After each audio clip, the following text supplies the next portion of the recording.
сізге әкімшілік хаттама жасақтауына Қазақстан Республикасының әкімшілік бұзушылық туралы кодексінің 590 бабының 5 тармағы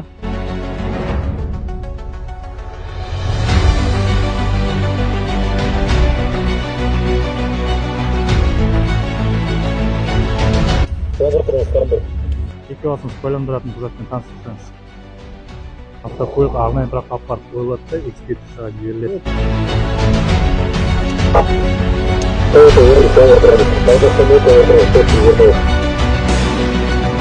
Хочу вас предупредить, что наш диалог записывается, аудио-видеофиксация.